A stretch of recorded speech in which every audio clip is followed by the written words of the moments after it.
Thanks very much, Greg. Good afternoon, everyone, and thank you for attending today. As Greg said, my name's Isabel Golden from Taroom, and myself, along with Louise Moore, Will Hudson, Julia Abra, Tom Copley, and Loxley Bishop, have been fortunate to be a part of the Advancing Beef Leaders program for the past year.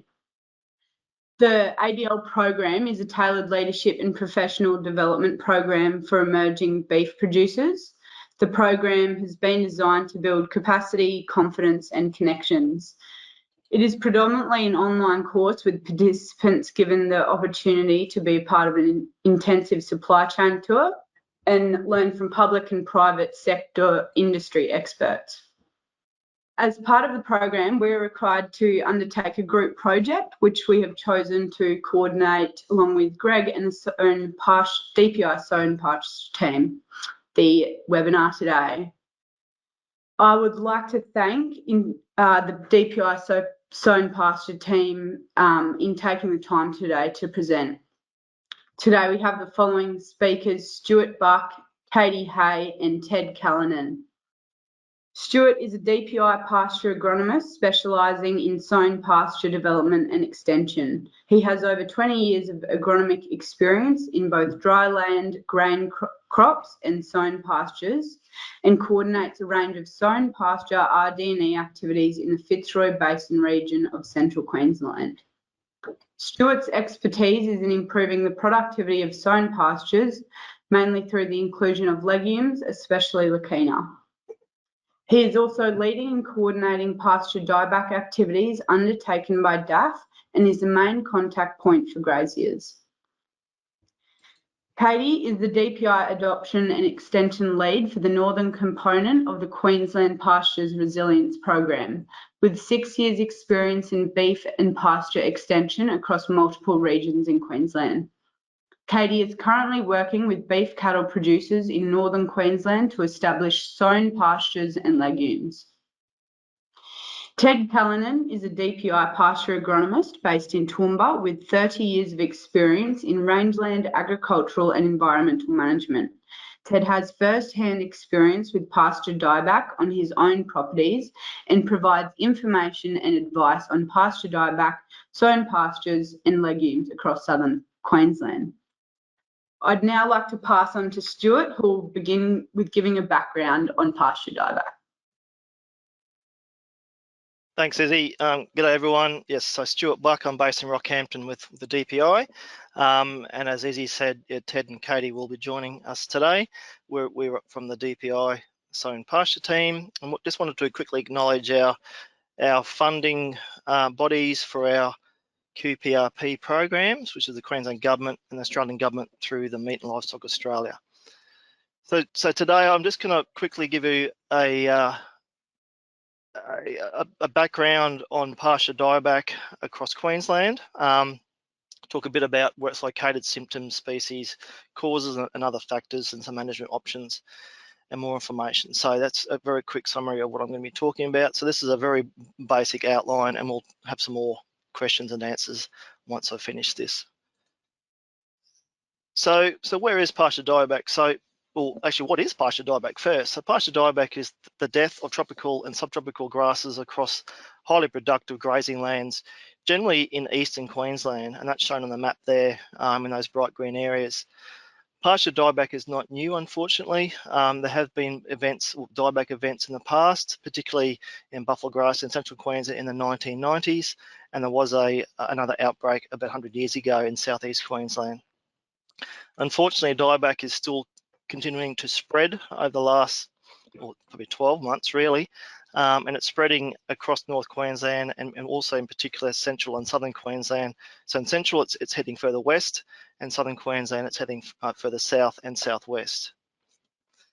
There are 4 symptom stages that affected pastures go through. The first one on the screen there, basically leaves of affected plants are discoloured, either red or yellow or both, depending on the species. And then as the condition progresses, all leaves on the affected plants are discoloured, and the plant just looks unhealthy and unthrifty and is basically starting to die. The third stage, which is probably where most people sort of see it, as sort of dead patches of grass. And then usually there's further rainfall after that sort of stage, and again, very commonly broadleaf plants grow in those dead patches, so that they could be broadleaf weeds or even legumes as well.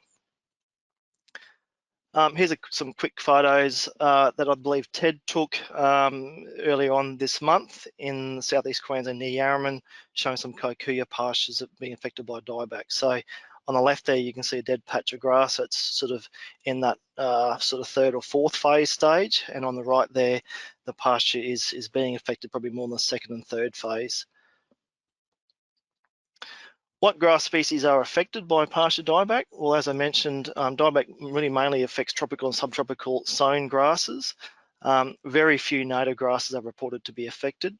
Temperate grasses and legumes are not affected. Currently, there are no known resistant grasses. However, the tolerance does vary across species.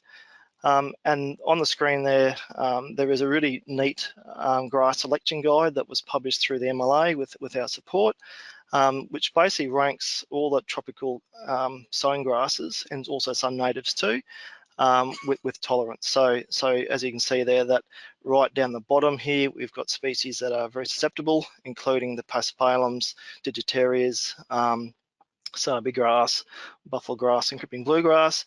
And right at the top here, we've got the more moderately tolerant species like billowilla buffle, some panics there, humidicola, and so forth.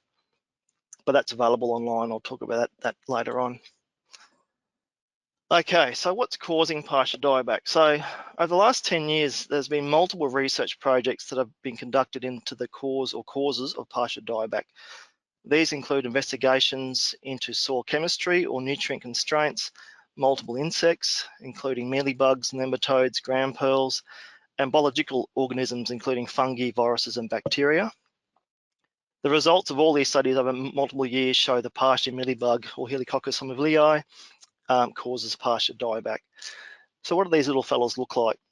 Well, this photo here is showing some juveniles. So they're very, very small, sort of green in colour, and to be honest, they are quite difficult to see. And then as I progress through to adulthood, the photo on the left there is an adult female, and you can see the actual meal, the filaments coming off that, and some juveniles underneath that leaf there. This next photo shows the male. So the males are winged, and they can therefore fly around and find a mate, whereas the females don't have any wings and they just crawl on the leaf or wherever they are, so they don't move that quickly. But in the juvenile stage, they can move in wind currents quite quickly and quite some distances, and again, the males can find those females very, very easily. So what do they look like in the flesh, or in relation to a size of a leaf or a hand there, as you can see on the right hand side? So these are mature females here on the leaf there are adult females, and you can see how small they are. So they might be 2 or 3 mils in diameter, but they are stark white, so they can be fairly easily seen because of that. But they tend to be underneath leaves, underneath trash. They can be somewhat hidden, but generally, if you know what to look for, they are not too hard to find. And sometimes they can be there in high numbers too. Righto, so what factors are needed for pasture dieback to occur? So I've just said that the pasture mealybug causes dieback, but there are a range of other factors that are needed before the actual outcome of dieback can occur. So the first thing is a susceptible grass species, and this particular photo here is just showing bisset creeping bluegrass.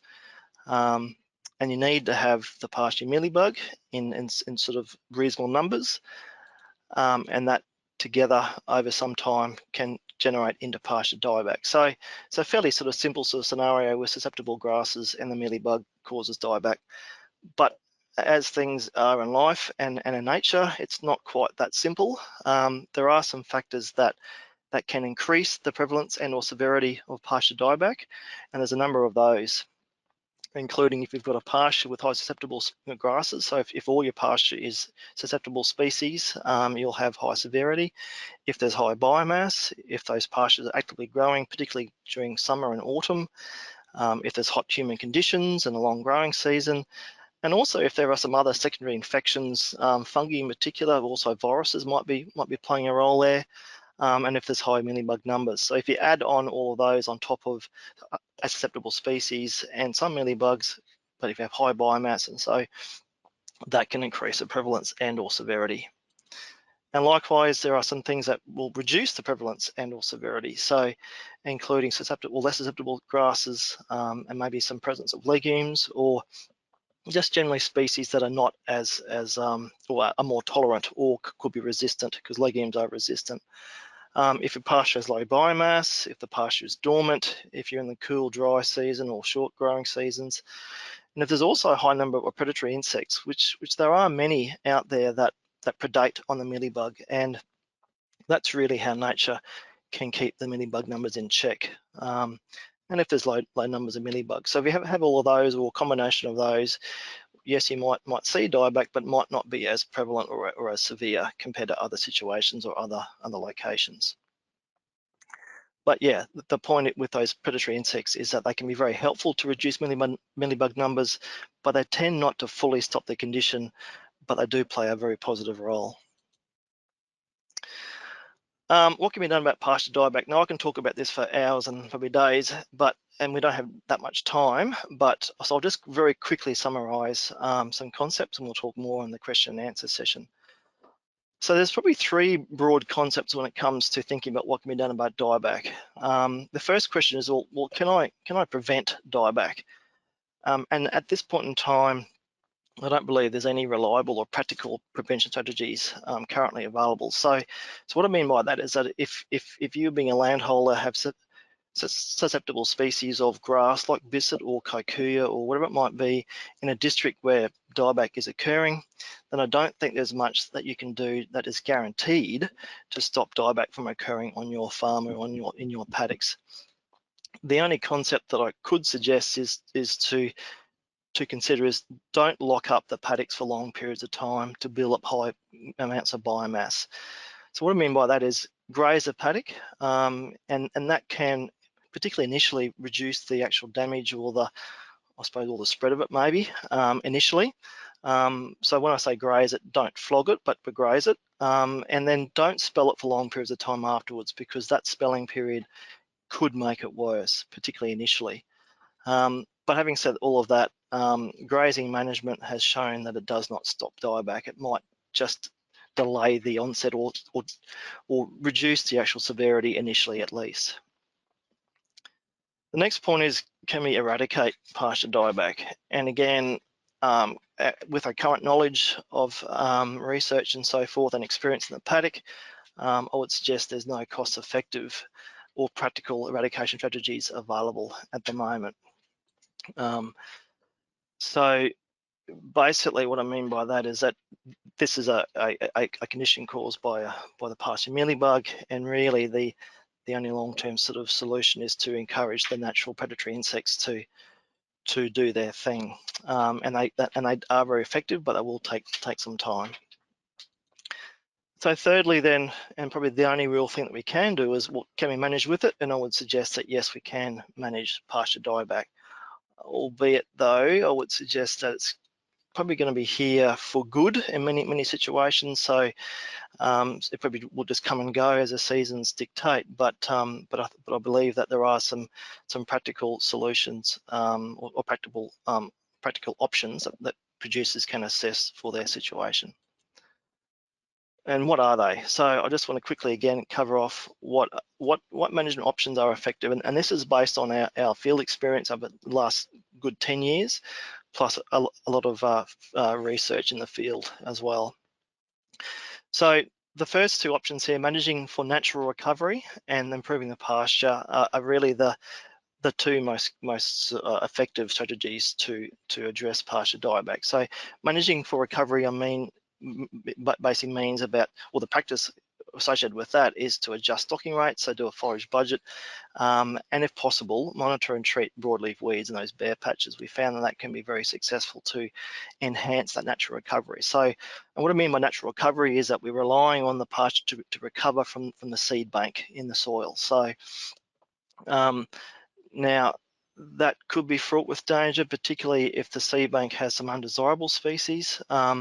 But generally, in many cases, the pasture can recover, although that is definitely situation dependent, and there's some sort of sown grasses that do not recover that well, unfortunately. The second option is to improve the pastures. So what I mean by that is to primarily really about sowing more tolerant grasses and resistant legumes. Possibly apply some fertiliser, and renovation with cultivation only has been effective in some situations, but is only really applicable for those arable type landscapes where we've got widespread. So widespread being that it's across a whole paddock or whole property versus a small patch, and arable versus non-arable, that basically indicates that if the land is arable, that you can get machinery across it to either plant or plough and so forth.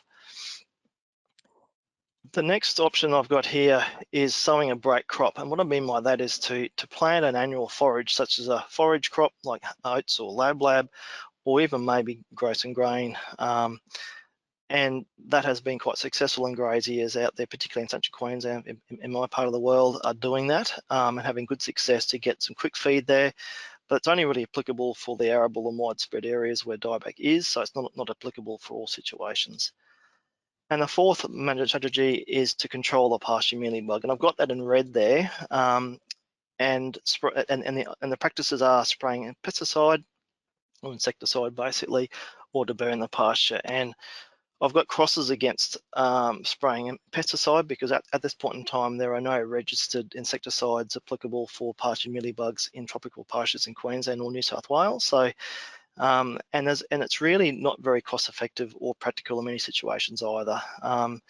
Very rarely do you actually kill them all anyway. So, and burning, yeah, we've been trialing burning in our field trials and it hasn't been too successful to recover the pasture.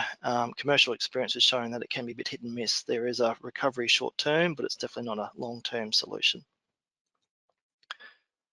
Okay, so where can you find more information? So pretty much all of our DPI information is on the Future Beef website. So you can see the address there.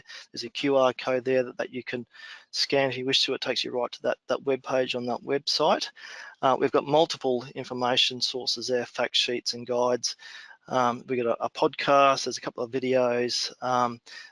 There's a management guide there, there's an identification guide, there's that grass species tolerance guide as well, or how do I select tolerant grasses, plus a management guide there that's currently been updated. So a larger range of information, and also there is some information on the MLA website as well, and other organisations have some information too.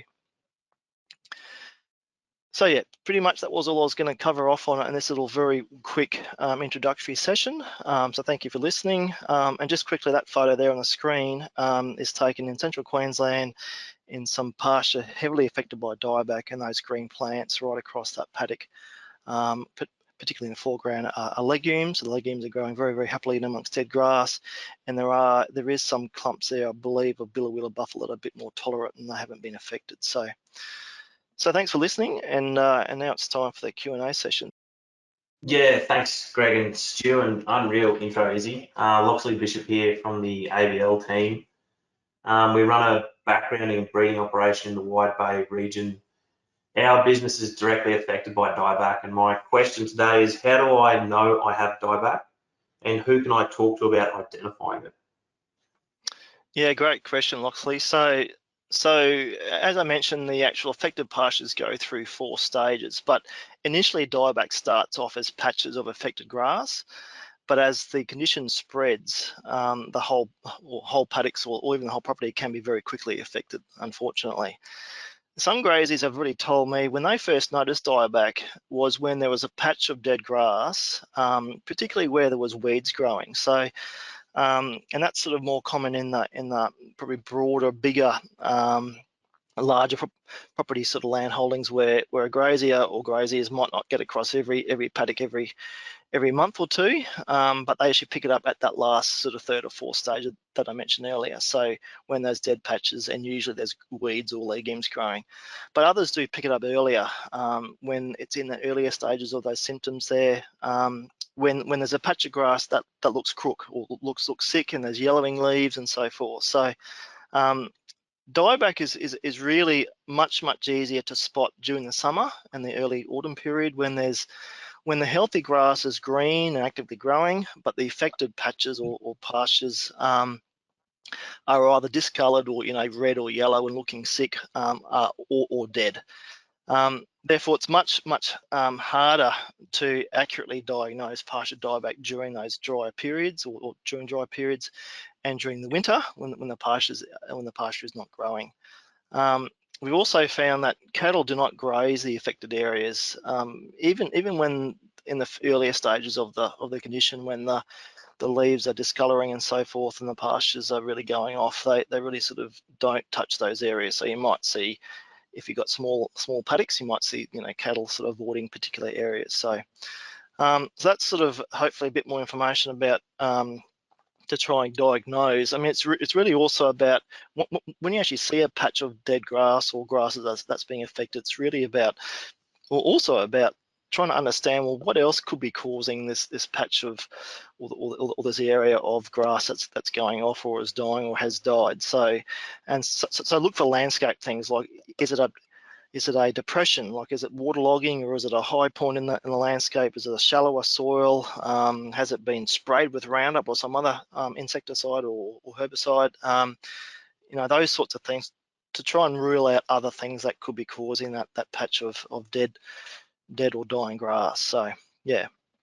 Was there a second part? So was there a second part to that, Loxley? Yeah, I'm sorry. I did. Who can I talk to about identifying it? Yeah. Okay. So if Grazie is in southern Queensland, Ted's team, so based in Toowoomba, would be the team to talk to. So the same pasture team in Toowoomba. If a grazie is in central Queensland, yeah, myself or my team in Rocky can help out. And if the grazie is in North Queensland, so Katie's team can help out. So Katie Hay up there can help out too. So we're all highly experienced with pasture dieback, unfortunately. Particularly us in central Queensland, where dieback's been around for, I would argue, easily 10 years now. So highly experienced, and we can provide one-on-one support to help graziers through the situation, and in particular try and help understand what it means for that particular property or that particular paddock. It's really important to sort of note that it's not a one-size-fits-all approach with what to do with dieback. That what is suitable for your neighbour might not be suitable for you, because it might depend on your gear or your landscapes, and what how many trees you got in the way, and lumps and bumps, whether it's slopey or not, those sorts of things. So it's really a paddock by paddock basis, and getting that hands-on, one-on-one information, I think, works quite well to sort of tailor what is done to that particular situation. Thanks, Stu. I'll pass it on to Will Hudson for our next question. Yeah, thanks very much, Loxley. My name is Will Hudson. I'm part of the ABL team as well, from Warwick, Queensland originally, but now live in Brisbane and work for an organic beef company in a beef sales role. Stu, I know you touched on it earlier, but I wondered if you could please go into management options for producers in a bit more depth, and focus particularly on management options which are most effective. Yeah, gotcha, Will. No worries. So, yeah. So as I mentioned, I would suggest there's no practices that are guaranteed to stop dieback from affecting pastures with susceptible species or grasses in an area where dieback is occurring. So as I showed before on the screen there, if you're, say, located at Yarraman, we know Yarraman's being affected heavily by dieback, particularly in Kikuyu at the moment, and particularly across southern Queensland and down the border too. So if you're nearby in that particular area and don't have dieback but have got Kikuyu, I don't believe there's really much you can do to sort of stop that dieback from coming onto your property if it's not there already, basically.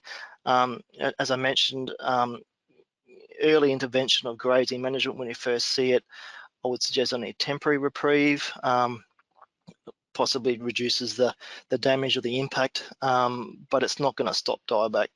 It's really that if these mealybugs come in and you've got a grass which they like, and you've got a situation where the biomass is probably average or higher than average, I think it's almost a guarantee that you'll get it, unfortunately. So I don't think grazing management, well, I don't from my experience of seeing dieback across central Queensland and southern Queensland and northern New South Wales and North Queensland as well over the years, that yeah, I don't think grazing management will actually stop it coming on if it's not there already.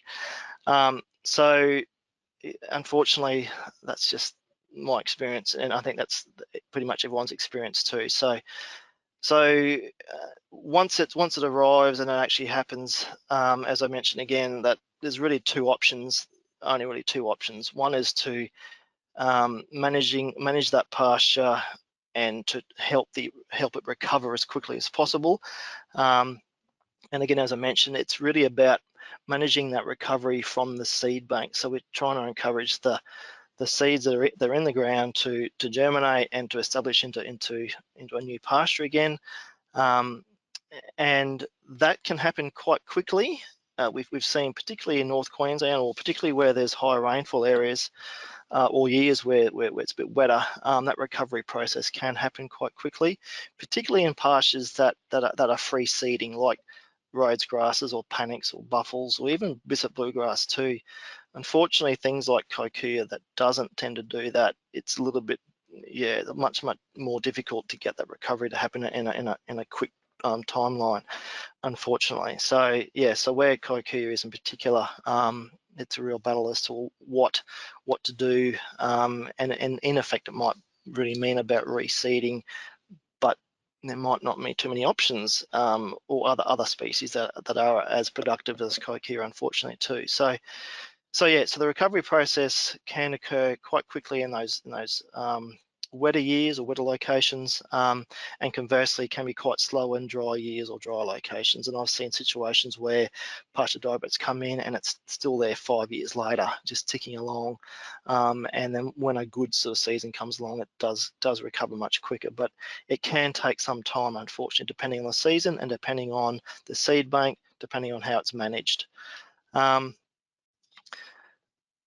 So the other option is, as I said, that if you've got landscapes where you can get the plows out, the sprayers out and so forth, and actually reseed a new pasture, many graziers with landscapes that are amenable to that, that's what they are doing with great success. And even in our field trials, we've noticed, well, our field trials plus other organisations' field trials too, where they've planted more tolerant grasses and resistant legumes, being very effective. So because as I said before, that I would suggest that dieback is probably going to be here for good. It's going to probably come and go with the season. So the best long-term approach or best long-term solution at this point in time is, if you can, get more tolerant species into the pasture, because managing those pastures through grazing management, well, I think it's definitely worthwhile doing, and we obviously need to manage the grazing.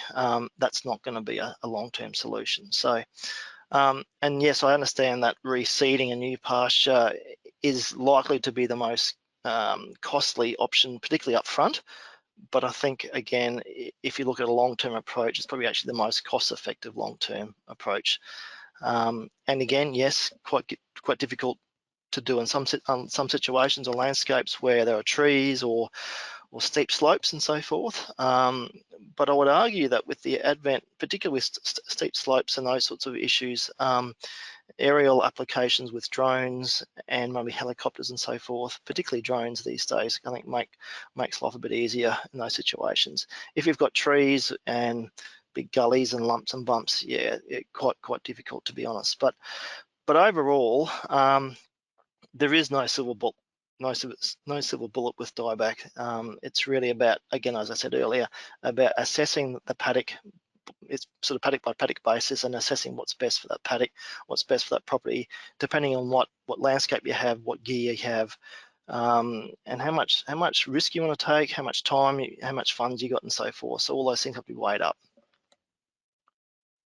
Thanks, Stu. And is there an indication when a pesticide may be available to help combat the mealybug? So there were a couple of pesticides or insecticides on what's called an emergency permit through the APVMA. They've all, I think there might be one left, but pretty much of the half a dozen that were there, they've all pretty much expired, which means any application there for all those insecticides now is actually illegal. Now, at this point in time, I don't know anyone who's actually doing further work with insecticides. Like I said, in my experience and with our field trials, spraying insecticides can work, but you never ever kill every single mealybug. Invariably, you'll do some damage to the beneficial insects, which is what you want to encourage, not discourage. So, and some of these insecticides that are generally reasonably effective are quite costly, and you've got sort of landscape factors, practicality factors as well. So, so at this point in time, we're suggesting or recommending don't spray. Well, you can't spray legally anyway, like I said.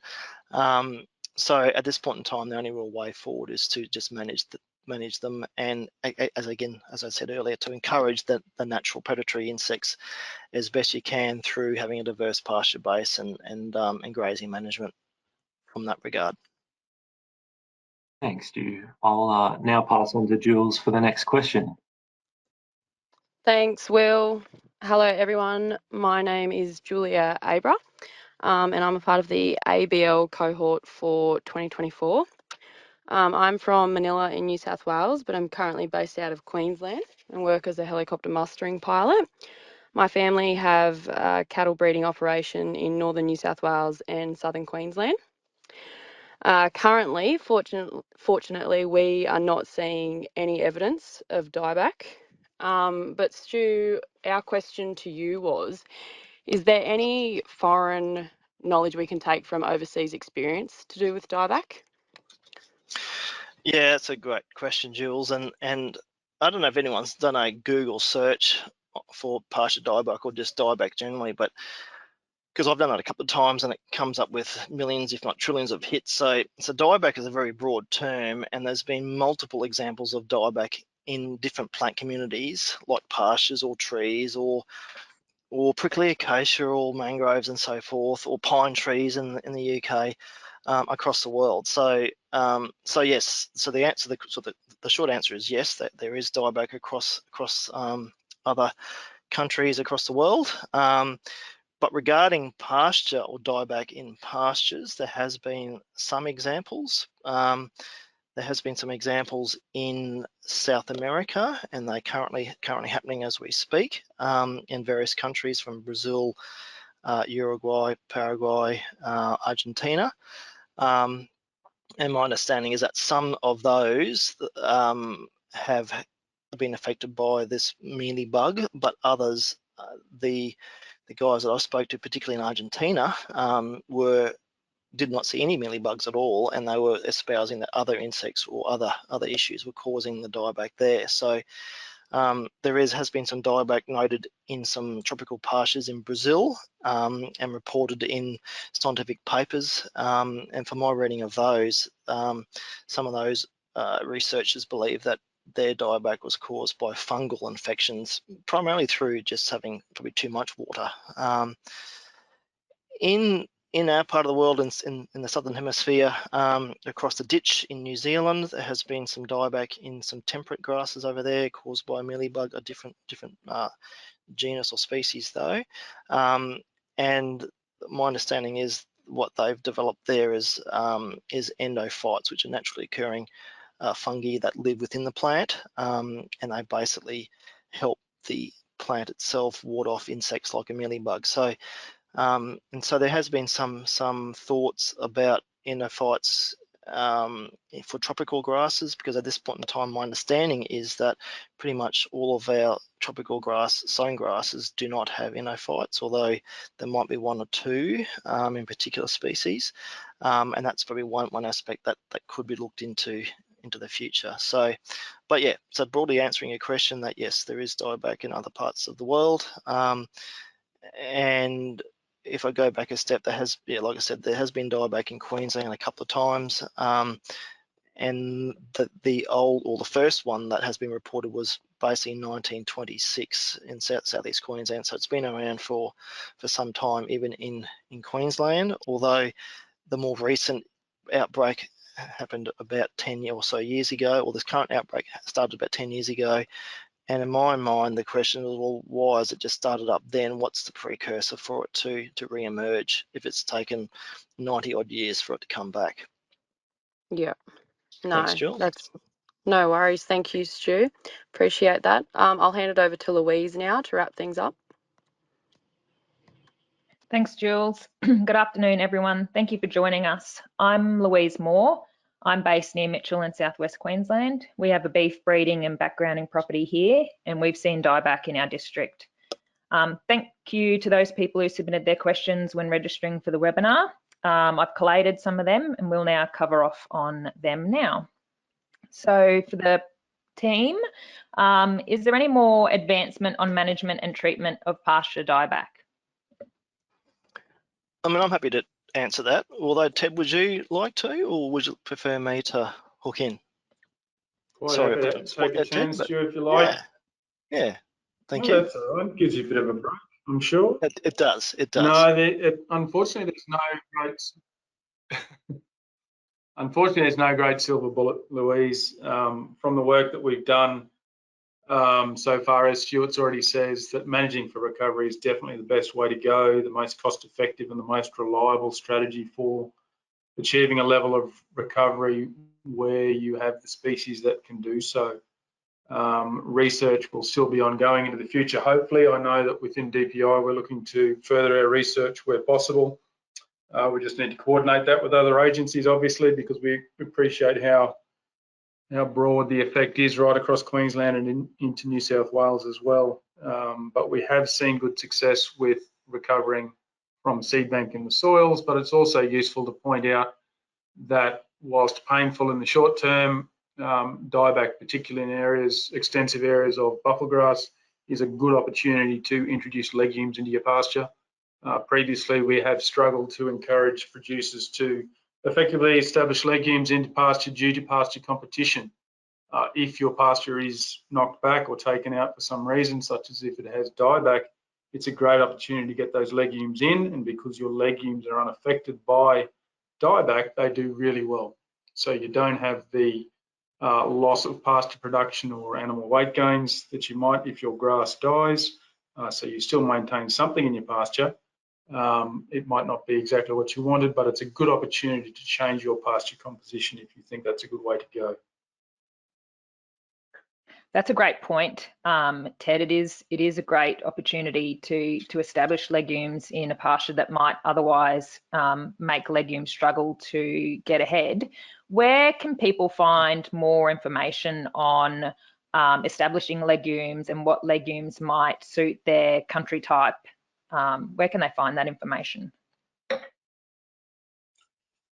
So there's good information on Future Beef. Obviously, we refer people extensively to Future Beef. There's good information on there.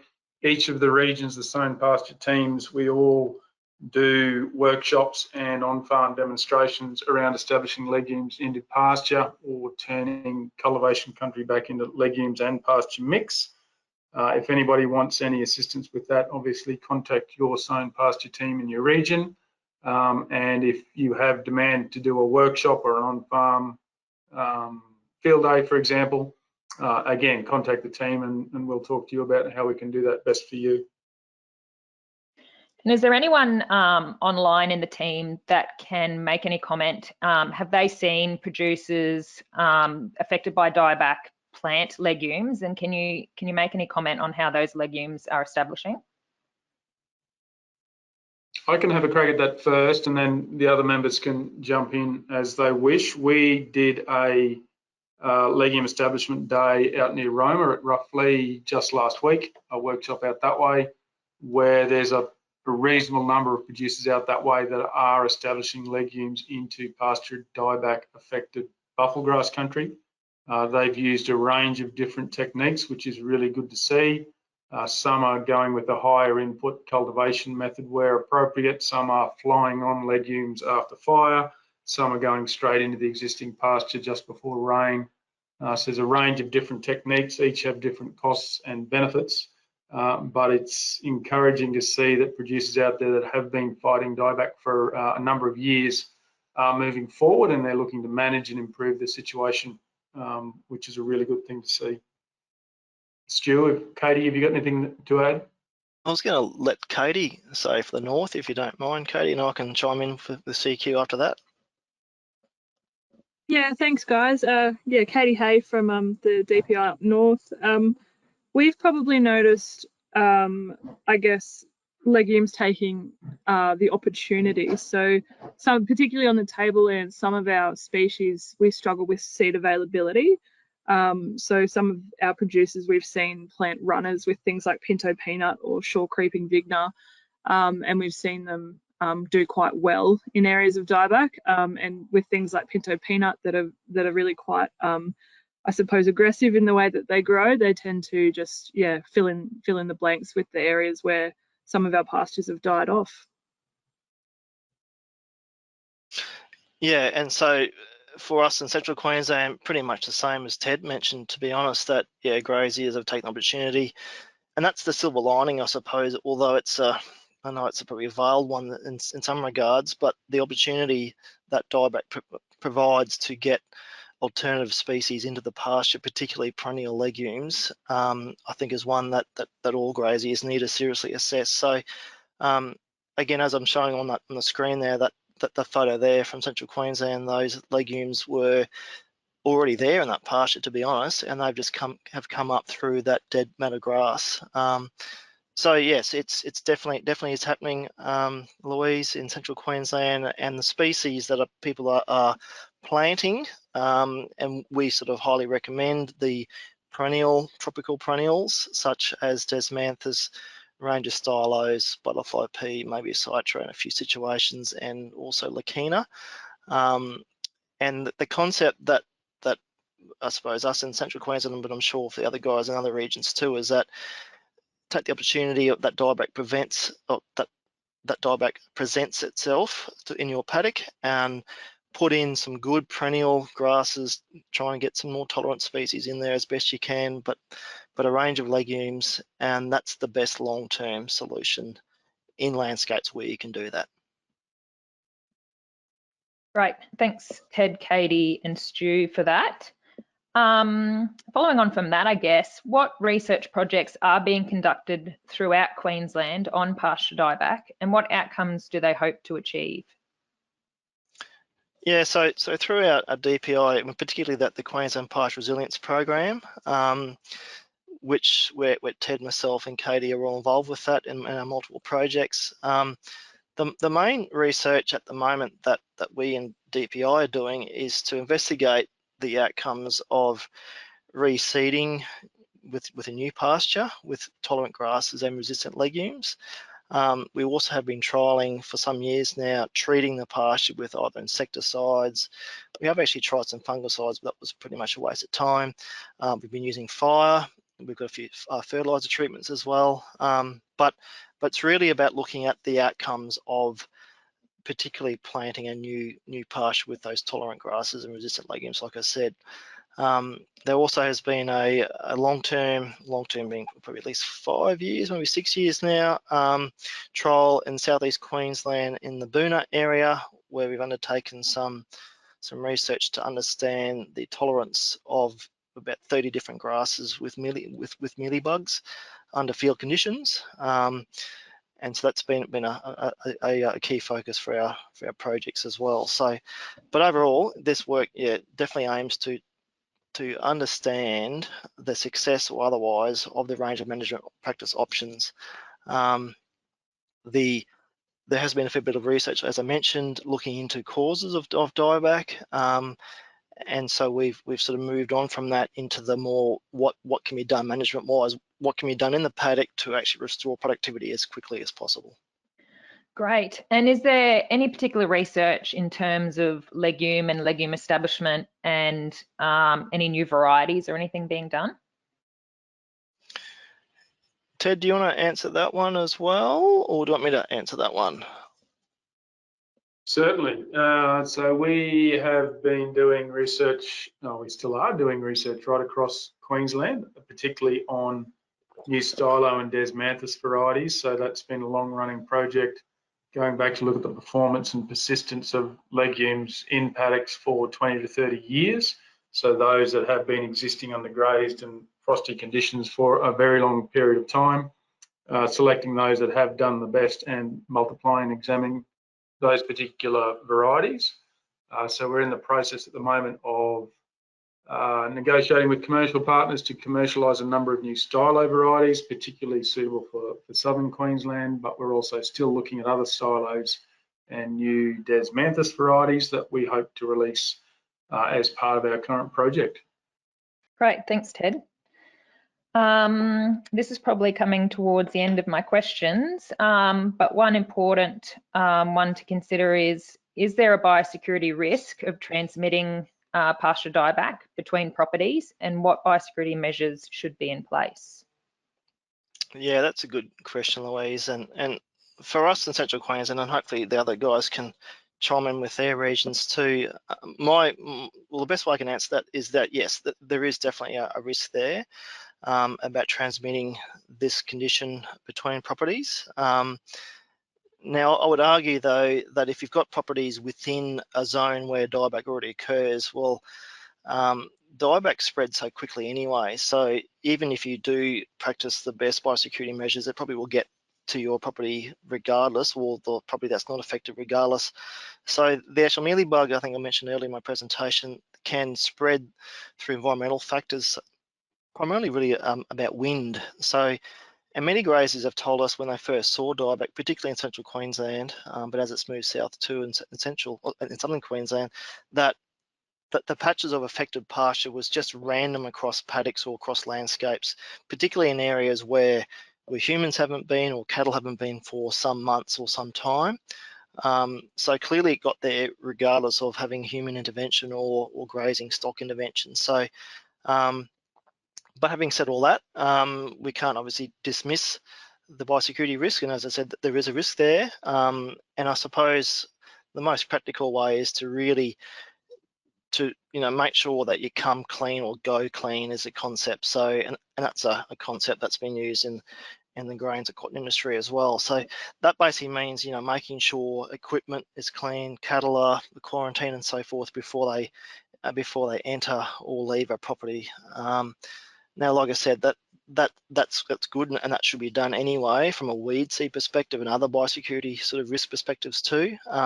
But again, if your properties are within an area where dieback is, it's likely to get there anyway. If you've got a property within where dieback occurs versus outside, like say further west where dieback isn't occurring, by all means, be very vigilant there for sure. Ted or Katie, do you want to comment as well? Probably just from the southern perspective, I suppose, where we've seen a fairly rapid spread, certainly in the last 3 years. We're quite confident now that it is right across southern Queensland from east to west and north to south, if you like.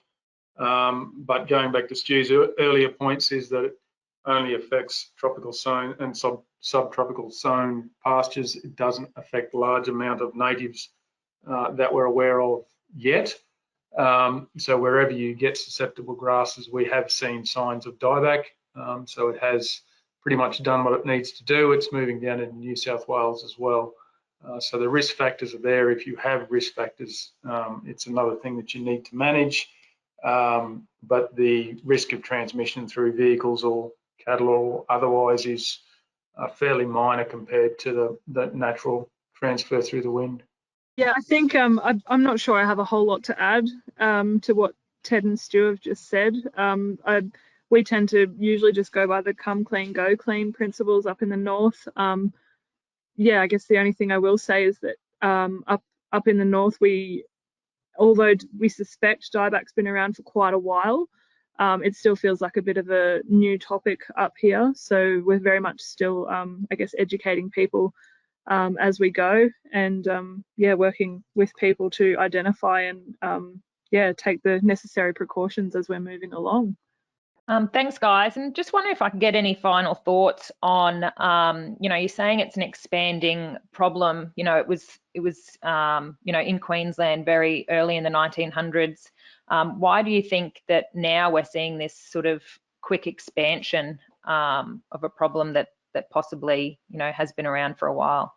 So my take is that we probably still need to understand or do some research on that point, to be honest, Louise. So it's a really important point. I think we need to better understand. But my gut feel at the moment is that compared to 100 years ago, we've got a lot of cleared country with sown or improved pastures across it. So we've got susceptible species or species that are affected by dieback in large areas. So I think we've basically got that out there a lot more than what was in the past. And maybe, and I suppose the second point is that I think that there has been, or potentially has been, a shift or a change in some sort of climatic conditions. And I'm not sort of suggesting why that's occurred, but I think that maybe that might be a potential driver for what we're seeing now. So there has been a research paper that's just been recently published on a case study in central Queensland, where I suppose one concept was that having hotter and wetter winters could be one potential precursor to dieback events. So that's just one study in one location. So I think a lot more needs to be done on that point. But that's probably the best way I can answer it. Great, thanks, Stu. In the interest of time, we'll draw the Q&A session to a close there. So questions submitted during your webinar registration that weren't answered, and those entered into the chat box today, will be forwarded on to the DPI Sown Pastures team. So thank you everyone for your contribution there. I'll now hand over to Tom. Thanks, Louise. And thank you everyone for sending your questions in. We appreciate it, and thanks to the firstly, thanks to the presenters. Thank you, Stuart, Ted and Katie, for making the time and sharing your knowledge, which is quite extensive. And we appreciate the amount of research that's gone into this issue, and very confident with you guys continuing to look into it as well. Also want to thank Greg. You've put a fairly significant contribution of time and effort into helping the ABL team get this webinar off the ground, and we really appreciate the effort that you've put in. So thank you very much for that. Thank you to the other ABL participants as well. You guys have done a great job with all your questions today. Kudos. And just a reminder to people who are on the webinar listening in, if you are interested in the Advancing Beef Leaders program, applications are open for this year's coming cohort, so 25-26.